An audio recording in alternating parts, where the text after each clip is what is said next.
नमस्कार, स्वागत है आप सभी का न्यूज 18 के डिजिटल प्लेटफॉर्म पर। बात करेंगे विश्व से जुड़ी हुई। देखिए, रूसी तेल खरीद पर कोई भी प्रतिबंध नहीं लगेगा। केंद्रीय मंत्री ने साफ तौर पर कह दिया है कि दुनिया को गंभीर परिणाम भी भुगतने होंगे।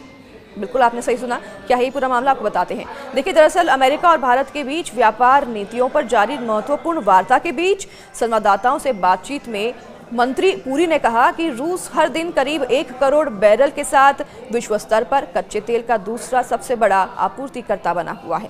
केंद्रीय पेट्रोलियम एवं प्राकृतिक गैस मंत्री हरदीप सिंह पुरी ने ये बयान दिया है शुक्रवार को। उन्होंने कहा कि रूस से कच्चे तेल की खरीद पर कोई भी प्रतिबंध नहीं है और आपूर्ति बाधित होने पर दुनिया को गंभीर परिणाम भी भुगतने पड़ सकते हैं। तो ईरान और वेनेजुएला का जो उदाहरण है उन्होंने देते हुए कहा कि भारत ने अंतर्राष्ट्रीय समुदाय के एक जिम्मेदार सदस्य के रूप में हमेशा पाबंदियों का अनुपालन किया है। अमेरिका के भारत पर 25% शुल्क के अलावा रूस से कच्चा तेल एवं हथियार खरीदने पर 25% का अतिरिक्त शुल्क लगाने के संदर्भ में मंत्री ने यह बात कही है। अमेरिका और भारत के बीच, बता दें आपको, व्यापार नीतियों पर जारी महत्वपूर्ण वार्ता के बीच संवाददाताओं से बातचीत में मंत्री पुरी ने यह कहा है कि रूस से हर दिन करीब 1 करोड़ बैरल के साथ विश्व स्तर पर कच्चे तेल का दूसरा सबसे बड़ा आपूर्तिकर्ता बना हुआ है। और ये भी उन्होंने आगाह किया है कि यदि आपूर्ति बाधित होती है तो विश्व को इसके गंभीर परिणाम भी भुगतने पड़ सकते हैं। इतना ही नहीं, उन्होंने आगे कहा कि ऊर्जा एक ऐसी चीज़ है जिसके बिना आप नहीं रह सकते। अगर आप दूसरे सबसे बड़े उत्पादक को हटा देंगे तो आपको खपत में कटौती भी करनी होगी और इसके परिणाम बेहद ही गंभीर होंगे, जो कि बिल्कुल सही है। राजनयिक से राजनेता बने पुरी ने यह भी कहा कि यही कारण है कि दुनिया रूसी तेल पर प्रतिबंध नहीं लगा सकती है। पुरी ने यह भी कहा कि रूस से तेल खरीद की मूल्य सीमाएं तय की गई हैं और जब भी ऐसी कोई बात होती है तो वह भारतीय कंपनियों से कम कीमतों पर तेल खरीदने का अनुरोध करती हैं। उन्होंने आगे कहा कि तुर्की, जापान और यूरोपीय संघ सहित कई देश रूस से तेल खरीद रहे हैं। पुरी ने इनके साथ ये भी बात बताई कि इसके साथ ही तुरंत इस समय रूस द्वारा दी जा रही छूट भी बहुत अधिक नहीं है, फिर भी तेल खरीदा जा रहा है। तो मंत्री ने यह भी कहा कि तेल की मांग एवं आपूर्ति के बीच व्यापक संतुलन आवश्यक है। उन्होंने उम्मीद की है कि आगे भी कच्चे तेल का मूल्य 65 से 68 अमेरिकी डॉलर प्रति बैरल के बीच बना रहेगा। तो पुरी ने आगे ये भी कहा कि यह शेल गैस पर जोर देने वाले प्रमुख तेल उत्पादक देश अमेरिका के हित में है कि वह सुनिश्चित करे कि जीवाश्म ईंधन यानी कि कोयला, पेट्रोल की कीमतों में बहुत अधिक गिरावट न आए। उन्होंने आगे अपने बयान में कहा कि मुद्रास्फीति को बढ़ावा देने के प्रति संवेदनशील, अस्थिर घरेलू राजनीतिक माहौल तथा शेल गैस पर निर्भरता के कारण अमेरिका के लिए यह सुनिश्चित करना आवश्यक हो गया है कि कीमतें कम ना हों। पुरी ने आगे कहा कि सार्वजनिक क्षेत्र की तेल विपणन कंपनियां स्वतंत्र रूप से यह निर्णय लेती है कि वे रिफाइनिंग के लिए किस स्रोत से कच्चा तेल खरीदेंगे। उन्होंने आगे कहा कि इन कंपनियों के पास पेशेवर प्रबंधन और निवेशक मंडल भी हैं। दरअसल भारत और अमेरिका के बीच इस हफ्ते व्यापार समझौते को लेकर बातचीत हुई। ये बातचीत 22 से 24 सितंबर तक वॉशिंगटन में हुई थी। भारत ने इन बैठकों की रचनात्मक भी बताया है और हालांकि यह साफ हो गया है कि अमेरिका के साथ डील का रास्ता रूस के तेल से होकर ही गुजरेगा।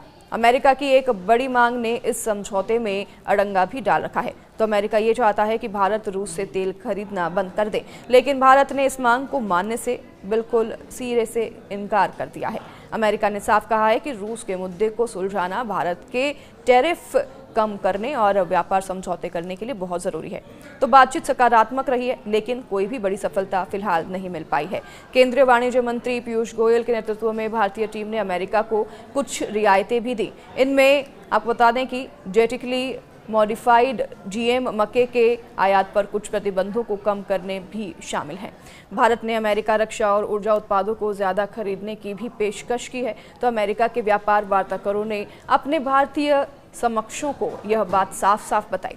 उन्होंने कहा कि रूस के मुद्दे को सुलझाना बहुत ही महत्वपूर्ण है और इसमें भारत की टैरिफ दर कम हो सकती है। साथ ही एक ट्रेड डील भी होने के आसार बने हुए हैं।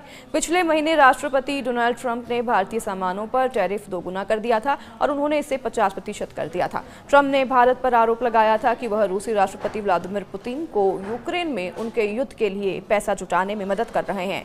तो भारत सरकार ने इस पर कड़ा रुख भी अपनाया है। भारत ने कह दिया है कि वह रूस से खरीदारी बंद नहीं करेगा। उसने अमेरिका की इस कार्रवाई को अनुचित और अन्यायपूर्ण और अतकारिक बताया है। हालांकि आपको ये भी बता दूं कि भारत अमेरिका से लगभग 40 अरब डॉलर की बड़ी खरीदारी पर विचार कर रहा है और इसमें रक्षा उपकरण और तेल भी शामिल है। नई दिल्ली जीएम मक्के की सीमित मात्रा खरीदने पर भी चर्चा कर रहा है और यह मक्का मानव उपभोग के लिए नहीं होगा। इसके अलावा गैर मुख्य डेयरी उत्पादों को भी खरीदने पर बात चल रही है। ये उत्पाद भारत में नहीं बनते हैं और इस गतिरोध के कारण व्यापार समझौते की संभावनाएं अनिश्चित बनी हुई है। हालांकि पिछले हफ्ते बातचीत फिर से शुरू होने के बाद कुछ उम्मीद जगी थी। ट्रंप और प्रधानमंत्री नरेंद्र मोदी के बीच भी फोन पर बात हुई थी, लेकिन अमेरिका के राष्ट्रपति की ओर से H-1B वीजा पर हालिया एक्शन ने बातचीत को और भी जटिल बना दिया है। ये नियम भारतीय नागरिकों को असामान्य रूप से प्रभावित भी करेंगे।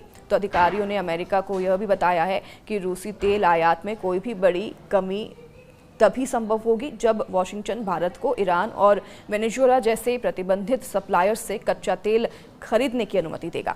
तो वहीं आपको बता दें कि ब्लूमबर्ग की एक रिपोर्ट है जिसमें कि ये बताया गया कि 2024 में अमेरिका का भारत के साथ व्यापार घाटा 42.7 अरब डॉलर रहा है। तो वॉशिंगटन में 22 से 24 सितंबर तक हुई व्यापार वार्ता रचनात्मक रही है। भारत सरकार ने एक बयान में कहा कि दोनों पक्षों ने समझौते के संभावित रूप पर विचारों को यहाँ पर सोचा है और उनके आदान प्रदान भी किए हैं। वाणिज्य मंत्री पीयूष गोयल ने अमेरिकी व्यापार प्रतिनिधि जेमिसन और सर्जियो गौर से मुलाकात भी की है।